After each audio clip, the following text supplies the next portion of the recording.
of horror, lovers of everything. It's the Horror Appraisal. I'm Sam. Lovers of everything, and I'm Evan. Looking at everything. Today's a slasher. Yeah. So what are we going to talk about today? Well, we're going to talk about a really cool movie that came out about 6 or 7 years ago. It really helped rekindle how great the slasher is. King of Fire. No, definitely not. That's a piece of crap. But we're talking, of course, about the film Hatchet. Hatchet is one of those things that I feel like revitalized the slasher genre. It was kind of dead in the 90s. You had the Scream, which kind of went away from the super violent slasher. And you brought back, and then you went with all these crazy remakes. And you've got the Hatchet series. And you've got, all of a sudden, the low-budget slasher is back. Sure. And badder than ever. And that's what really is appealing about it. You know, it's a very B movie, which isn't a term that's used very much anymore, but it's like a B movie picture show. You know, it's low budget, doesn't have, you know, terrific acting in it or anything. It's okay for what it is. You can tell they really polished it. They put put a lot of love in it. They polished it, but it's not a turd. It's amazing. It's a great film. It's a gem that they dug out of the ground and they polished it and made it beautiful. Yeah. So as you can tell already, we like this film. One of the things that we can really love about this film and appreciate about it is we've met Kane Hodder several times. Yeah. And Kane Hodder. When you meet Kane Hodder, you can really appreciate his presence. Yeah. For anyone who doesn't know, he plays Victor Crowley, the antagonist of the film. He famously portrayed several Jasons in the Friday the 13th series. The worst Jasons. No, I disagree, but that can be for another review. Anyway, but we love Kane Hodder. One thing about this film is it came out in 2006, but it was, I know that if you followed horror movies, you started seeing stuff about this pop up around 2003. Like you started seeing a website for it and stuff, and then it just kind of disappeared all of a sudden. It was like all of a sudden they went back and kind of just, that's where all the polishing and the production seemed to happen. Like, because I saw some daily stuff on this before it was released. And it looked, oh, okay, it's another kind of independent horror film, whatever. And then it came out, and it was so surprising. Yeah, I mean, we waited a long time for it to come out, on DVD. And when it finally did, I remember we watched it, but, I showed this movie to, everybody I know. And everybody pretty much had the same reaction of kind of how fun of a movie it was and cool it was. Yeah. So basically, the movie starts, and you've got New Orleans. Okay, you're on Bourbon Street, New Orleans, and you've got the same 12 people in the shots. Like there's a black guy that looks like Ken Fourier, and you can literally spot him in every shot. He's up on a roof. Oh no! And next pose, he's over here getting some titties. He's in a monster mask. It's only because he's in this weird colored shirt, and you can spot that shirt a mile away. It's so loud, but I was like, is that Ken Fourier? Yeah, it wasn't, but it kind of looked like it. But it's the same group of people, like in Rocky, they had to use in the arena scenes. They only had 500 people, but they had to make it look like a full arena. That's the second Rocky reference in a row of doing these reviews. Maybe we're gonna have to review Rocky, but anyway, the film sets up nicely. Now, one thing we should say is, the film has great cameos from a lot of icons in horror in it. Most definitely. Most notably, Robert Englund. Right away. Yeah, right away, Robert Englund's in this film, and he's Robert Englund. He's perfect.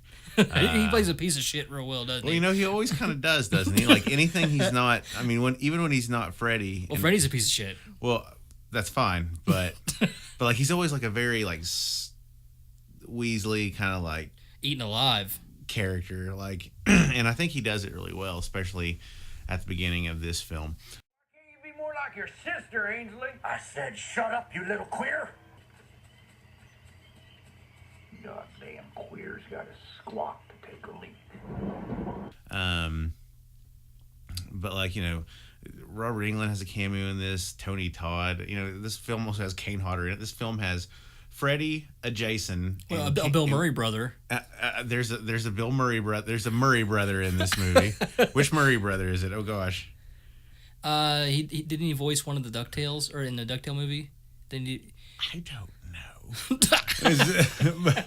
But anyway, a Murray brothers in this. The story, you've got these guys that are down in Bourbon Street, kind of having a good time on I don't know if it's some kind of vacation. I don't know if it's a it's just trip. Mardi Gras is what's going on. Pretty much. Yeah, so it's a reason for people to go drink and be really stupid. And one guy's getting over his ex, and he's like, you know what? I want to go off and do something that's not drinking and puking in the street. I can relate.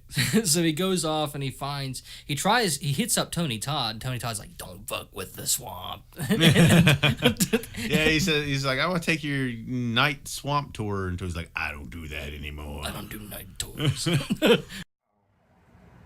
We wanted to do a haunted swamp tour. I don't do night tours anymore. By the way, we've met Tony Todd. He's a very nice guy. He doesn't great. actually quite talk like that. But No, of course not. But then they end up going down the street. Him and his black friend, which it's a slasher reference. He's the only black guy in the group. Oh, okay. I was like, dude, why'd you say that just now? The token black. Well, you notice there's but he's right. There's the typical airhead women. There's the strong woman who's a protagonist. Mm-hmm. There's the token black guy. There's the dumb white guy. Yeah. There's the Asian guy that's out of his element and faking stuff. And that was all on purpose because this is an homage to like a slasher kind of movie where you have a cornucopia, if you will, of different races. And it's a cultural matchup. Yeah, it's a very cultural mashup. But they go and, okay, this guy that's really inexperienced takes everybody out on a swamp tour, and you've got your group. And the first 20 minutes, half hour of this movie, other than the intro, is basically building the characters. Yeah. Character development, learning their flaws, learning how stupid they are, or if you want to like them or not. It's setting you up to just, oh man, I can't wait for that guy to die. I can't wait for that chick to die. Is what it's doing. The Murray brother, what did he say his name was? He and his wife are very comical. He's not Brian Doyle Murray. He's one of the other Murrays. But it's hilarious. You've got this guy that's doing like a Girls Gone Wild kind of thing, but he's down in the bayou he's ripping these girls off. And every time he turns his camera on, he's like, okay, girls, show me Halloween. And they're like, right. Woo! And they're all showing their boobs, and they do the same thing. Halloween video. Come on, girls.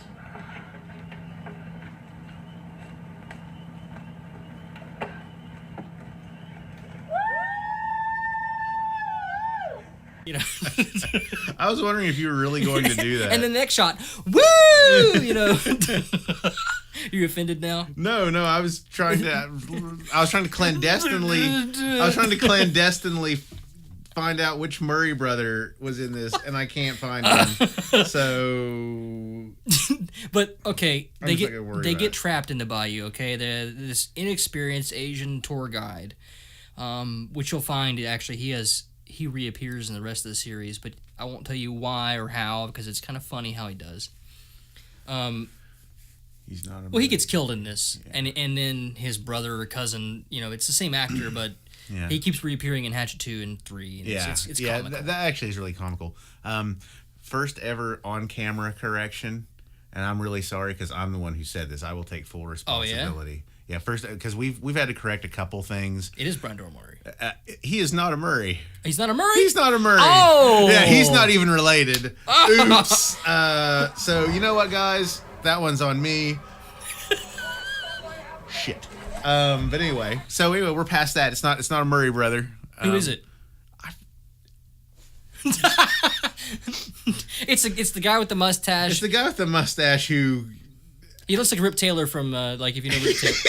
It reminds me of Rip Taylor. His name's like Richard Riley or Richard Riley. He's been in a lot of movies. You'll recognize him. Anyway, yeah. They get the boat tour stuck in the swamp at night on a log, so they have to vacate the boat, and that guy gets Richard Riley, who's not related to Bill Murray. He gets on a log and he's like, "We can walk across," and he slips off and a gator bites his fucking leg. Yeah.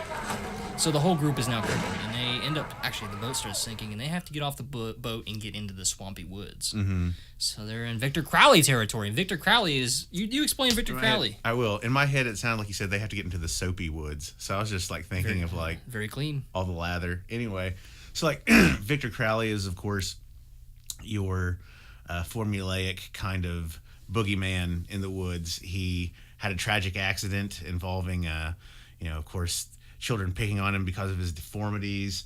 It was like the Elephant Man. Yeah, he's like Sloth and Sloth from Goonies and Elephant Man had a baby, and hey, you guys, I'm gonna kill you. Yeah, and so anyway, he just kind of becomes this supernatural boogeyman after these kids have set fire to him.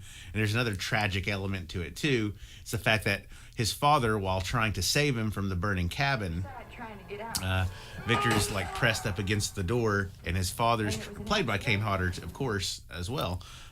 His father's trying to use a hatchet to break open the door to get him out, and of course he smashes him in the face with a hatchet. So that's kind of like the tragic quality of it. This guy, I think what they really tried to do with this, Sam, I think what they tried to do with Victor Crowley was they wanted to create a franchise character. Well, that's true, but I really think, because when you think of Woods and stuff, the first slasher you think of is typically Jason Voorhees. Correct. Typically, I really think they wanted to give a character much more ferocity.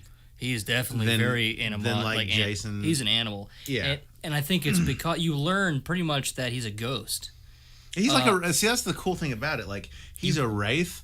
And honestly, that's kind of one of the things I always kind of liked about Jason too. He's like this undead thing. You don't really think about it so much with Jason. I think the way the Jason movies are written, you kind of feel like Jason's a guy until part 6 when he resurrects, and then he's kind of supernatural. But right, I think it's just the way that Jason looks. He doesn't look well. But see, there's actually the other side of this. I told you that they wanted to like give him. I feel like they wanted to give him, more ferocity than like Jason. At the same time, what do we do here that's kind of different from a lot of slashers?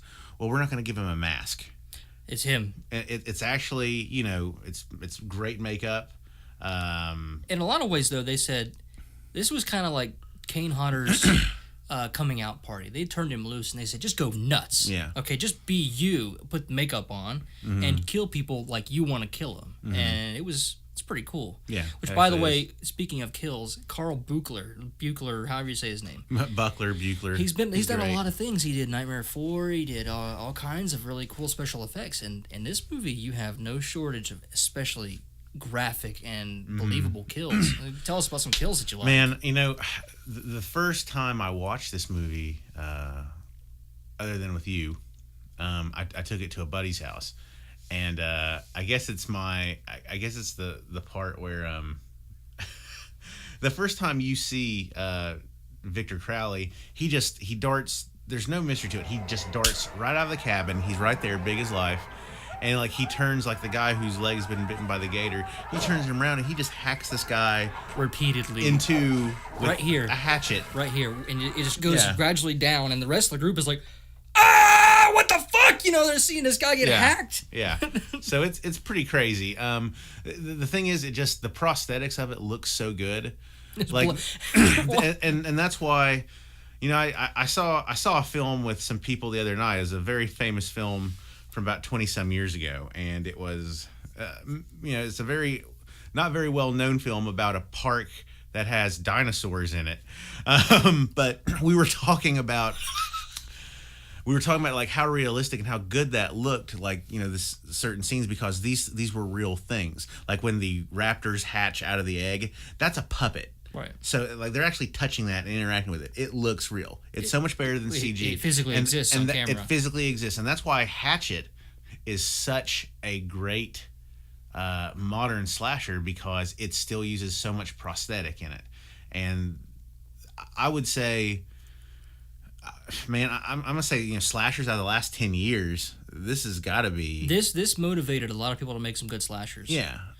I mean, Hatchet, if I was going to combine the first decade of the 2000s, Hatchet's near the top of my list. It's the slasher franchise of the 21st century. Absolutely. And I really hope they can make more, but that kill was great. Well, his wife gets killed like 10 seconds later. She gets killed 10 seconds later. And the cut on this, you've got her real head, right? And Victor grabs he's her opening it. Here, and the camera spins around her, and by the time the camera gets back around, it's a puppet head, and it's been ripped open. Yeah. And it's just fucking nasty. And it was nasty. It's just it's so graphic. Yeah. It's so very graphic. Another person gets their head twisted off, and gas pours, like the gas from their body goes.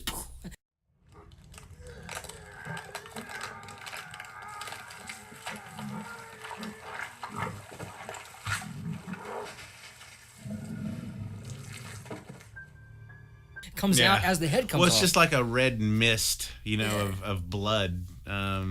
So this movie to me is just a very fun movie. This is a movie that if you were with some buddies and maybe one girl it would be fun with, because she would scream the whole time. That's so disgusting. Oh God. So you kind of can't have the horror movie experience without that in a lot of ways, if you ask me. But this is a very good group movie. Just one of those kinds of the music. The music lends itself to that. The music is not super serious. It is pretty cheesy horror music. But it's good. It's solid, and it's not. It's meant to be that way. It's done on purpose. It's not like somebody dropped the ball. Plus, the film does a good job, I think, with environment, and the fact that, of course, you're safe everyone knows that you're safe during the day, and at night you're not. So everything, of course, horrible that takes place in this movie takes place during the nighttime.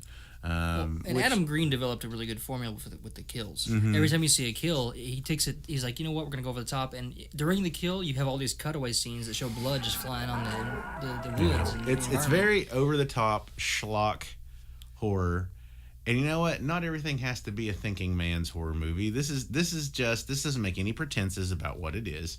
It's just a really fun little gore film. It's got a couple little cheap scares in it, just real quick. I really enjoyed rewatching the one sheet says old school American horror, and it totally delivers on that. Old school American horror. Yeah. And if we do it, we don't think about things. Exactly. We don't have to be cerebral. We don't have to be. And you look at Europe. It's okay to show as much boobs and crotch and sex and blowjobs on screen as you can muster. Here in America, it's all about gore, but we limit the sex and stuff. So I think in the 21st century, we've been able to combine the two in such a way that it's seamless, and there is no restriction really on what you can show. Well, this movie, Rob Zombie paved the way for that a little bit. Yeah, I agree with that. But this movie, I do think really spirited the war cry, spearheaded it, if you will, for a lot of horror movies to kind of follow after it. So if you look at what happens after 2006, there's a huge slasher revolution right now, and they're not stopping. There's just a ton of them. And the thing that I like about the beginning of this, it just gets right into it. It lets you know, hey, it's going to be a really violent movie. Hang on while we introduce the characters, and we'll get back to it. Yeah. Okay? I mean, you've got this sister. She's looking for her brother and father, and they get killed right away. And her job is to go in the swamp and find it.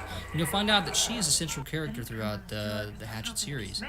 And it's pretty cool that she's replaced seamlessly almost as soon as Hatchet 2, Danielle Harris picks up that character as soon as Hatchet 2 starts.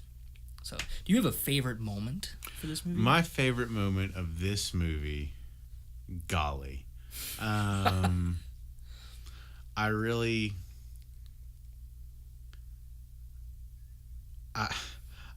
think you already described it. I really just for as shocking and as much as it surprised my friends, was the kill where he kills the guy's wife right after killing him, the first of the boat tour victims. It's my second favorite. Now, what's your favorite?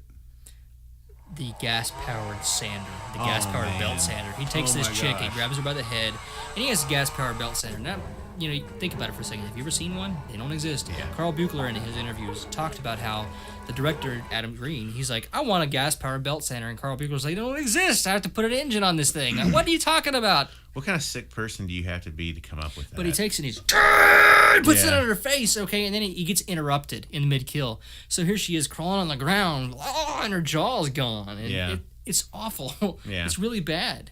It is. This, like I said, the thing is with Hatchet, like I said, I like it for what it is. It doesn't make any pretenses. It doesn't make any pretense for it to be anything else. I like it because it's a little horror schlock gore movie, and that's what it's supposed to be. Well, because of how fun it is, and because of how much I enjoy it, and because it doesn't really get in its own way and try to be something it's not, I give it an 8. You give it an 8? I give it an 8. I'm gonna give it an 8.3. 83 is better than an 8. 80. I agree. It is. So it makes a difference. I know, but I'm kind of with you. I'm right around the 8 out of 10 for it. It's not necessarily revolutionary. It's revitalizing. It's a very good point. I think it definitely puts some energy into horror films. So, Yeah, it did. Yeah. All right. Anyway, we encourage you guys to watch the rest of our reviews. If this is your first time watching, go back and check them out. We have a lot of really insightful things. Yeah. Like our stuff, subscribe to us. You'll get frequent Please. videos. We're gonna be, like I said, we're gonna be posting the last video. We're gonna be talking about our poster collection, like Yeah. our original movie That's gonna be posters. coming here soon. We have traveled and gotten signatures that we want to show you guys. Yeah.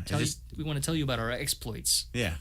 And plus, we still have continuing with our top 5 for the 1980s. We've got top 5 horror films for 1983 coming up. And we are doing this review in lieu of an interview we were supposed to do today. Which next time we will be doing that interview. It's been rescheduled. We've had some internet problems, so this is what we're doing right now. But you are going to be seeing more interviews. So, really, that's kind of all I've got to say about Hatchet. Great film, great atmosphere of it. Yeah. Please, if anyone hasn't if you haven't seen Hatchet, go check it out. Go buy them all 3 of them. Check it out. Yeah. Praise Kane Hodder. Yeah. We're the Horror Appraisal. Great seeing you. Thanks. Bye-bye.